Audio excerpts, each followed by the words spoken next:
We're glad that you joined us for worship today. Thank you for making us part of your weekend. If you were with us last weekend, you will recall that Pastor Dennis and Pastor Brady both spoke about what we are called, what we believe, and the world around us speaking into our lives. And oftentimes those aren't great things. But what we did learn is that God calls us chosen, forgiven, redeemed, and loved. We are ready now to go into the presence of God and keep diving into this idea of God of the impossible. And we are glad that you were with us today. Let's go into the presence of God. We are glad that you are with us today, those who are viewing online as well as those of you that are here today in worship. Isn't it nice just to be able to see sunshine again? I love spring. I love the opportunity to be able to go from snow and just, everything in laying almost to waste, to watch spring come about where the grass starts to green and the buds come out of the trees and the flowers start poking up. We've got tulips and daffodils poking up all over the yard now. To be able to see new light happening when we open up the windows and we clean them off to let the sun in that we haven't seen for a while. There's something about the new life of spring. Well, we've been experiencing some of that same kind of thing. It has been 1 year now that we first shut down the church with our worship services and we moved totally online. We've been in flux ever since then, and it's been a long year. We gave up on our Easter last year. We've changed a lot of things. We've adapted a lot of things, and those are tough. But things are starting to turn around. It's spring. The sun is shining. And leadership team met this past week, and we are going to be rolling out next week a recovery plan for the Purple Door Church. We're looking at seeing how can we move from where we are to opening up the windows and hopefully by fall being back to almost normal again. So we're going to have a phased recovery that will be beginning in a couple weeks. We're going to make that announcement next week. It'll be on Facebook, our webpage, which is exciting. It's a lot more fun to be starting back up than it is to be shutting down. And so now, here's where you can come into play. We've spent the last year using very few volunteers. Our missions teams have been running as strong as they can be through this time frame. But we've not needed to use, along with all the various kinds of things that are happening in the church, volunteers and needs. So if you are looking for an opportunity to jump on board and help out in whatever way that can be done, let us know that. Let one of the pastors know, let somebody in the office know that you're ready to help. And if there's things that need to happen, that you're going to be there for us. Pray for us. And the other thing I would say is continue to remember us in your giving. As we start back up, we have made the adjustments we've needed to make, but as we start back up, we're going to need new adjustments. And so continue to remember us in your giving. You have been a faithful, faithful congregation, and we're about to see the balloons coming up through the ground, and we're going to open up the windows and we're going to praise God. And so next Sunday, we're gonna start to roll that out for you so that when we come together on Easter, it will be an Easter to celebrate that we did not get the chance to do last year. A couple of things. One, the community meal met yesterday. They gave out 160 meals. There were some bags out in the cafe with some things that you can take with you. You can take those yourself, or if you know somebody that can use a little extra goodies, by all means, take a couple of bags in and give those, put them in the hands of somebody that can use those. And this coming Saturday is our beginning, our first event with our Meals of Hope, our homeless ministry, to try to provide meals to the homeless here in Grove City. And so that will be kicking off at 11:30 with the team putting the meals together, getting them packaged, at 1:30 to take them out to distribute. So if you are interested, if that sounds like something you'd like to get in on as we start this ministry, please let Pastor Lizzie know that. We have a lot of people with interest in that, and we want to try to put everybody to work with it. Winter Feast is the 28th. That's our youth fundraiser for camp. Again, it's being done differently. There's a sign-up genius that you can sign up for tickets. The meals will not be in-house. You'll pick those up in the cafe. There'll be takeout as well as an online silent auction. And then we have not done a membership class in a year. So at the end of April, we're planning our comeback membership class. So if you're interested in that or know somebody who would be, have them contact Sandy in the office or anybody in the office, and we'll get them on the list so we can follow up with that. And then on April 11th, is a Sunday after Easter, we're going to have a movie night in the worship center. It's a movie, you may have seen commercials on TV or on Facebook. It's called Small Group. It's trying to be an expose of churches and small groups and what they mean, but it turns out showing how important those things are. It's a comedy. They say that if you are a part of any kind of a church group, you will recognize people within this. I'm hoping not me, but it's going to be open to all of us, and that's going to be happening this Sunday after Easter. It is time to open up the windows, let the sun in, to allow God's blessing to fill us to overflowing. Let us come and worship.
Our call to worship this morning.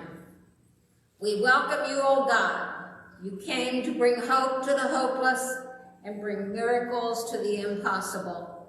Because of your life, you have saved us and made us free. We come into this place to praise your holy name and to seek your spirit. Now will you please stand if you're able, and our choir will lead us, if you're singing in your mask like I do, the opening hymn, Hail to the Lord Anointed.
As we move into our time of prayer this morning, as we gather in this time, I'm going to give us an opportunity for some silent prayer of situations, people, things that you wish to lift up as we come to the altar this morning that you lay before God in our prayers. And then I will close us. Let's be in prayer.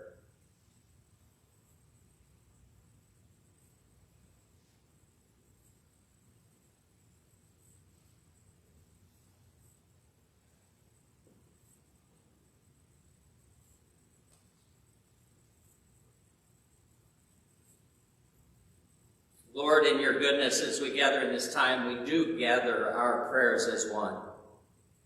For those that need to know that you are there for them, to those who are seeking your healing, to those that are seeking your touch, for those that are seeking just help in making some of the decisions that we have to make in life and go through the motions.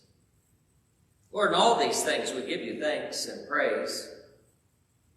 We do pray for your healing touch to be with all those that are ailing. We pray for those of our number that are struggling. We pray for those in this community, for those in this nation, for those in this world that are continuing to struggle under all the various things that are confronting us.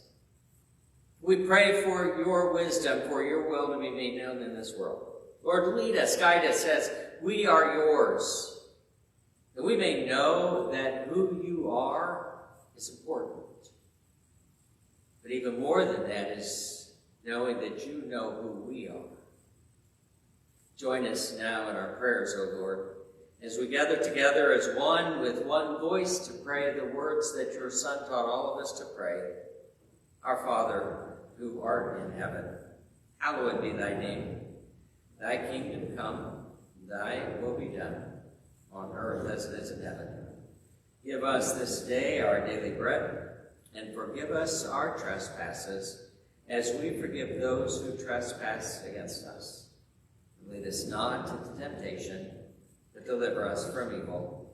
For thine is the kingdom, and the power, and the glory forever and ever. Amen.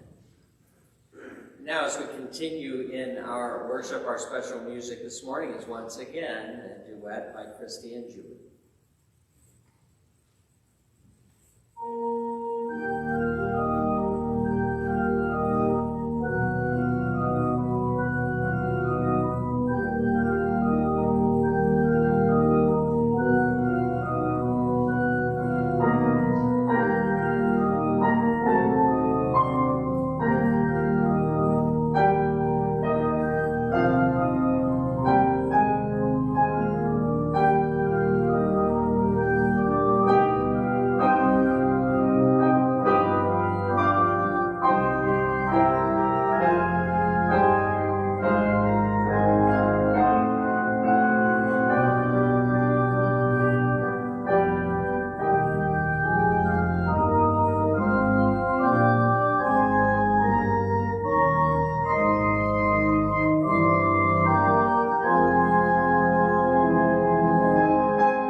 Scripture lesson this morning comes from Joshua 10, verses 7 through 15. So Joshua marched up from Gilgal with his whole entire army, including all the best fighting men. The Lord said to Joshua, "Do not be afraid of them. I have given them into your hand. Not one of them will be able to withstand you." After an all-night march from Gilgal, Joshua took them by surprise. The Lord threw them into confusion before Israel. So Joshua and the Israelites defeated them completely at Gibeon. Israel pursued them along the road going up from Beth Horon and cut them down all the way to Azekah and Makkedah. Before Israel, on the road down from Beth Horon to Azekah, the Lord hurled large hailstones down on them, and more of them died from the hail than were killed by the swords of the Israelites. On the day the Lord gave the Amorites over to Israel, Joshua said to the Lord in the presence of Israel, "Sun, stand still over Gibeon, and you, moon, over the valley of Ajalon." So the sun stood still and the moon stopped, till the nation avenged itself on its enemies, as it is written in the book of Jasher. The sun stopped in the middle of the sky and delayed going down about a full day. There has never been a day before it or since, a day when the Lord listened to a human being. Surely the Lord was fighting for Israel. Then Joshua returned with all Israel to the camp at Gilgal. The word of God for the people of God. Thanks be to God.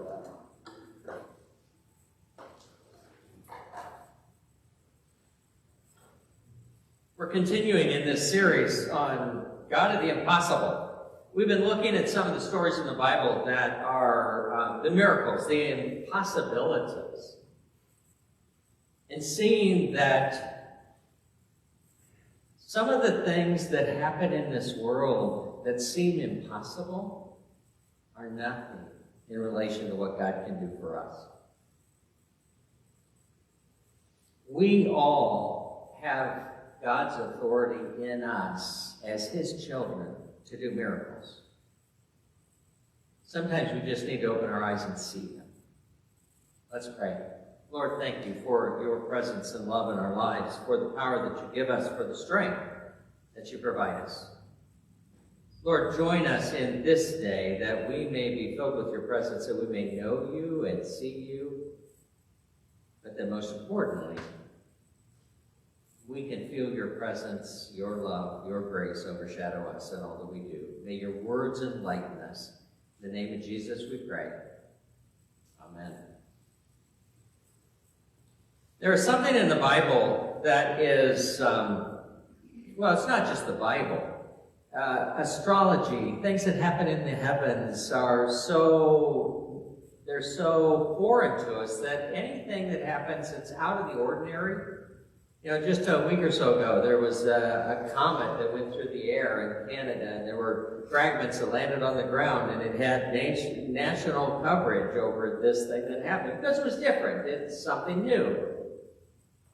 We see it in the New Testament, especially there when the kings from the east saw the conjunction of the planets and the stars coming together in the city of David, and knew that a king was being born and went to travel to see.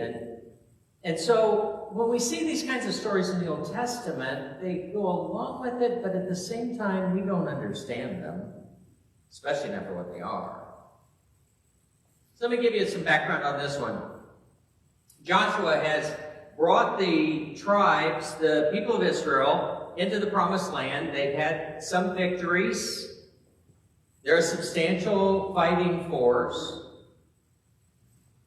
And the town of Gibeon, the people of Gibeon, had sent a notice to Joshua asking for a truce, that they would be allies, that they could count on Gibeon to not attack them. And Joshua had no allies, so he saw that as an opportunity and did that. They were about a day's journey away. The problem with it was some of the other kings that were in the area didn't like that. And 5 of the area kings met in Jerusalem. It said the king of Jerusalem called them together. It's the first we hear of Jerusalem mentioned in the Old Testament. And this is way, way, way before David, and the city of Jerusalem is known as the city of God. But the king of Jerusalem had called these other 4 kings together to say, we got to take care of this. And so they mounted their armies, and they laid siege to Gibeon. They surrounded it. They cut off all traffic in and out, all food, all water, anything that could happen. And they would do that until finally the city would have to surrender. Well, they were able to get word to Joshua saying, help. Joshua was going to live out with the promise, and so he gathered his army. Now, typically, if you're going to attack or go to war, you're going to travel during the day. You're going to reach the site you're going to. You're going to camp out so you're rested for the night. And just as dawn hits, when the light starts to break, you would attack. Well, the other side knows how that works too, and so they were prepared. They were ready. They were going to go. Well, in this case, Joshua decided instead of going during the day, he was going to travel at night, which is difficult because they're crossing mountains and desert and trying to get to this space at dark. They've never been there before. They're trying to figure out where they're going. They traveled through the night. They got there and attacked before sunup. Well, so surprised the armies of the 5 kings that they were scared to death because, one, they didn't know who was attacking. They didn't know the size of the attacking force. They didn't know where they were coming from, where they were going to go, what was going to happen. And so they fought for a while, and then they scattered. They took off. Now, God had told Joshua, you can go and attack this place, and I will protect you, and I will take care of you. Well, as they were leaving, it says that a mass of hailstones came out of the heavens and hit the army as they were leaving, and it says actually it killed more people with the hailstones than Israel had killed by the sword.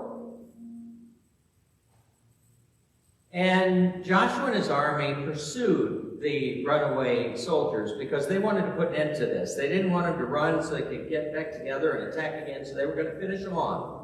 But as the day went on, it got longer and longer and longer, and they were about to get into darkness, and they were close but not quite there yet. And so Joshua prays before the people, not in silence, not in his own tent away from everybody else, but in front of all of his troops. He prays, God, I need more time.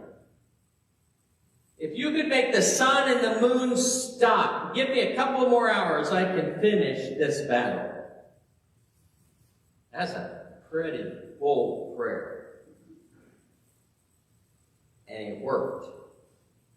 And the sun stopped. And the battle finished.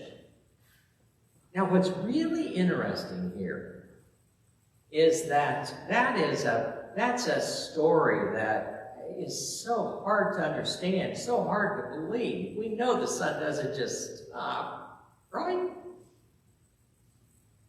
What's interesting here is that one little paragraph, there are editorial comments put in place to substantiate this.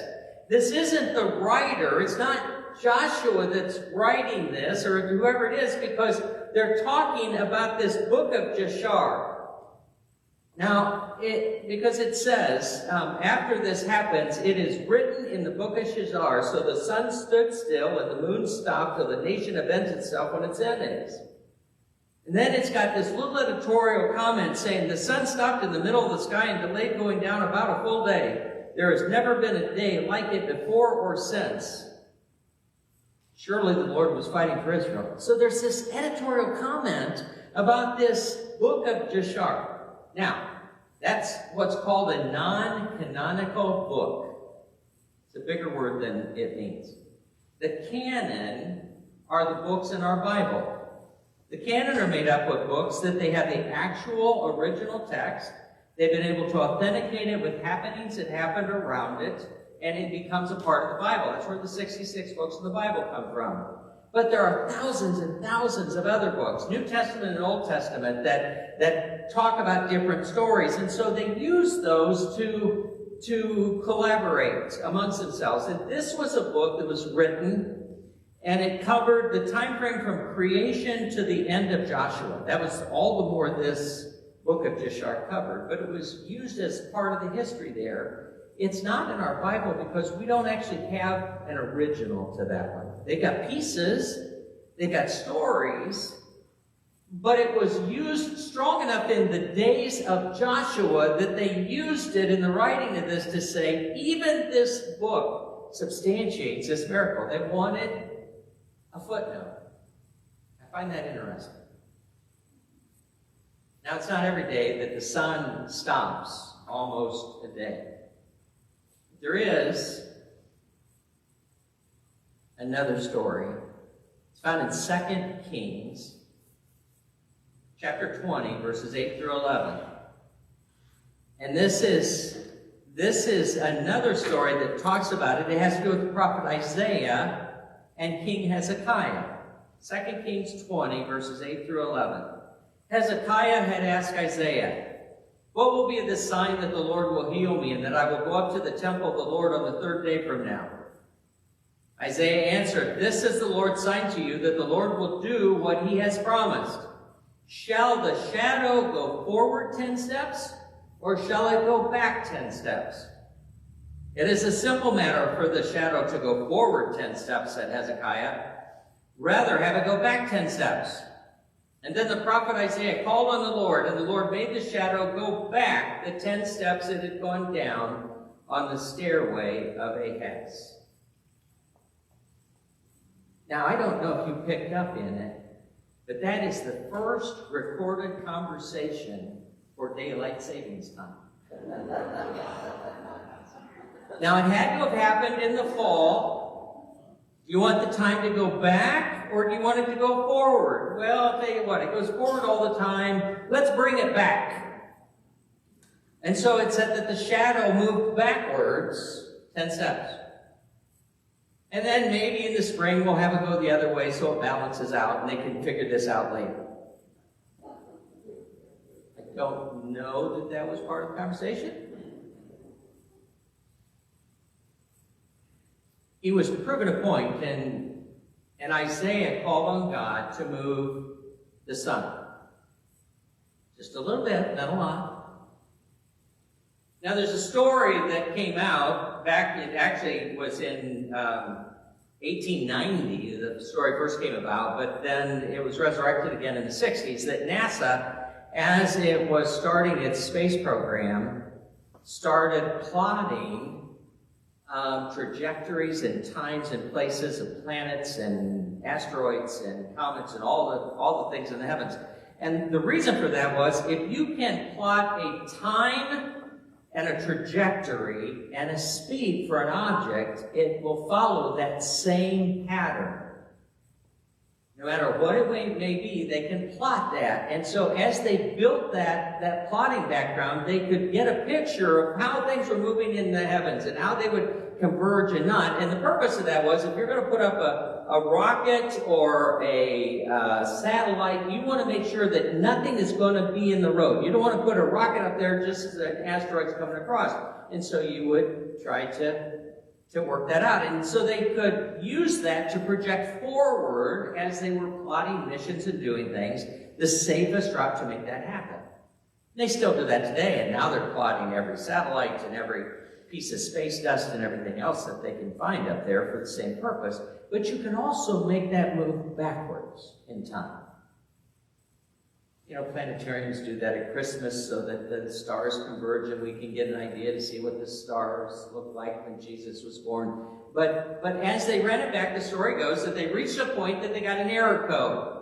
And the more they ran it, it stopped at the same point every time. And it was almost a day that they were missing.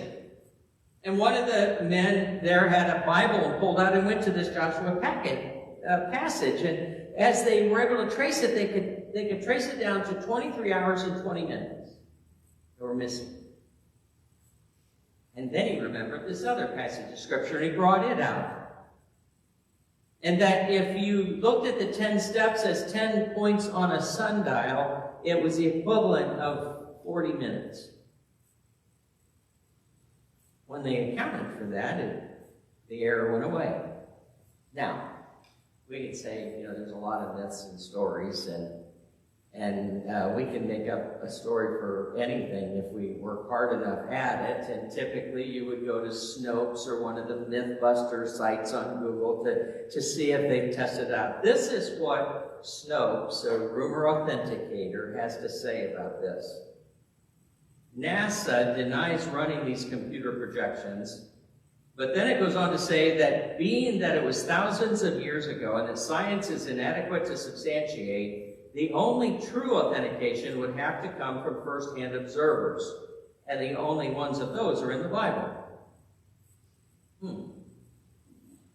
And a footnote from the book of Jashar. Did it really happen? Was it a miracle? Well, I would tend to say yes.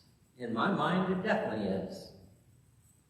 If we have a God that can create the world and create life, can God not stop things for a minute or two? This is a God of miracles. It's a God of the impossible. This is a God that took nothing and formed a world and life. This is a God that is performing miracles each and every day, but we just don't always see it. There is nothing outside of God's hands. God is doing miracles every day. We don't always see them. God is a God that can change the world, can change our lives. We are so used to the miracles of the world today that we don't pay any attention. We see them happen always in the birth of a child, or lives changed, or things that happen that are unexplainable, and they're miracles, but we don't see them. We don't take them. We just take all that for granted. Who'd have thought over this past year how many things we've taken for granted that all of a sudden made a difference? Nobody would have ever believed you to say, someday this roll of toilet paper is going to be worth $10. The whole world's in a tizzy because of whatever's going on. There are miracles happening every day, and we serve a God of miracles, a God who can change lives, a God that nothing is hopeless, nothing can be taken away. A God that can change our lives and take away our sin and give us freedom and give us hope. I've heard far too many people that say, even God can't forgive me. God isn't going to give me the time of day. This is the God that created us. This is the God that has said, you are my child, my chosen. He's not going to turn his back on us. This is a God of miracles that can take away all those sins in our life, can fill in our lives to make us worthy. This is a God that can heal relationships and change the world. It's a God of miracles. We just need to be able to see them happen. Albert Einstein once said that there are only two ways to live your life. One is as though nothing is a miracle, and the other is as if everything is. We live in a world of miracles. And we have the power of a God of the impossible that is right there with us. We need to be able to see and to hear and have the authority of God flow through us and know that our miracles are his. Charles Blondin was a French acrobat, tightrope walker back in the 1800s, and his big claim to fame was he would walk across the tightrope over the Niagara Falls. He did that often.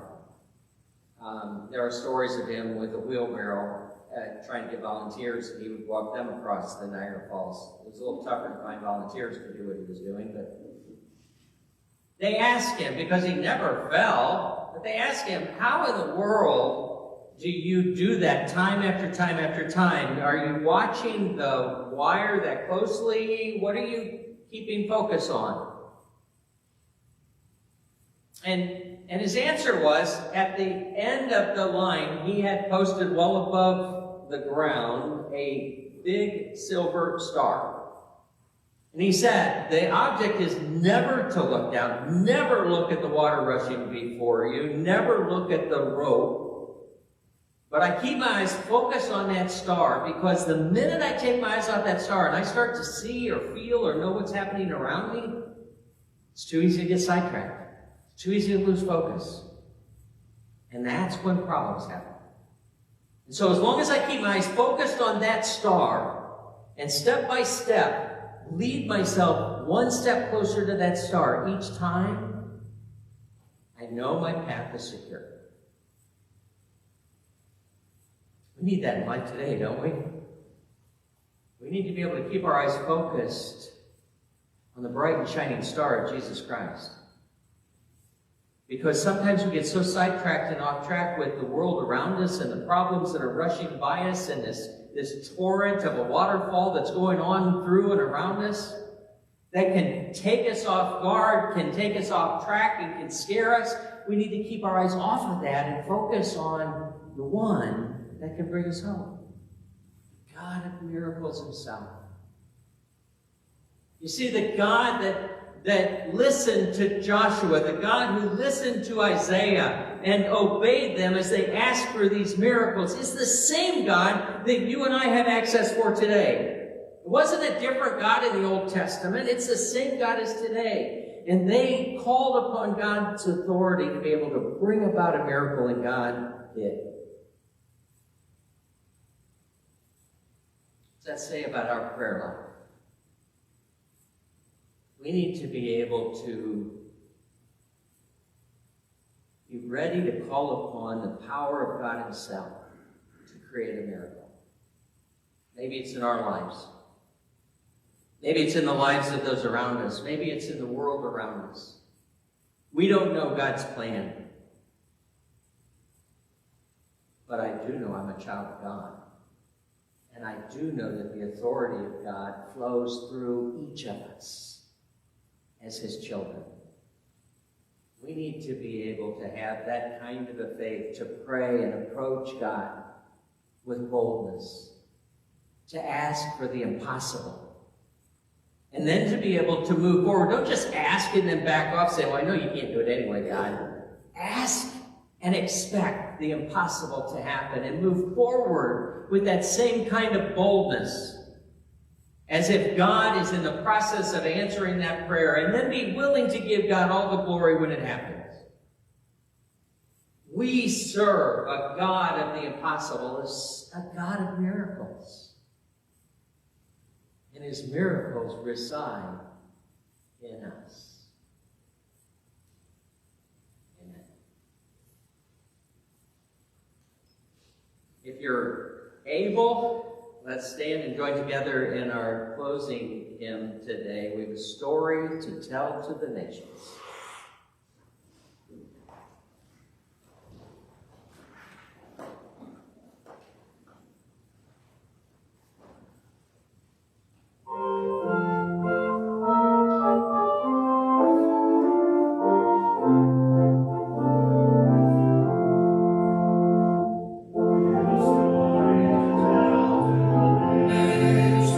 That shall turn their hearts to the right.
us in worship this weekend. Thanks again for making us part of your weekend.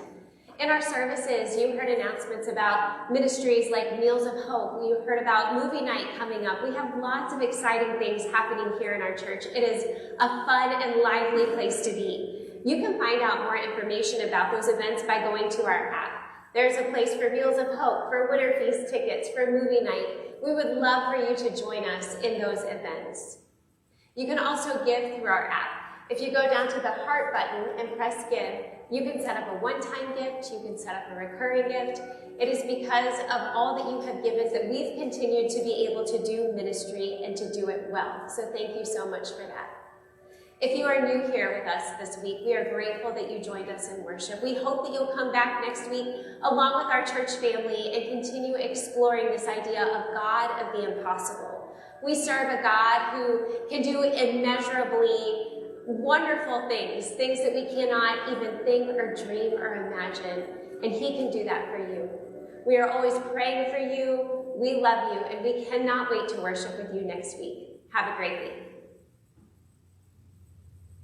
As you go from this place today, or into your lives, whether it be at home or outside your home, we go into the world of a God who does impossible things every day. Open your eyes to the miracles around you, to see God in action. Go in the power and grace of God who loves us, who cares for us, who has his hand upon you. In the name of God the Father, the Son, and the Holy Spirit, go in the power and peace of a God that loves us, knowing that his power, when called upon in his name, can do the impossible. May it do the impossible in your lives and those around you this week and always. Go in peace. Until we gather again, know that God goes with each of us. Have a great week.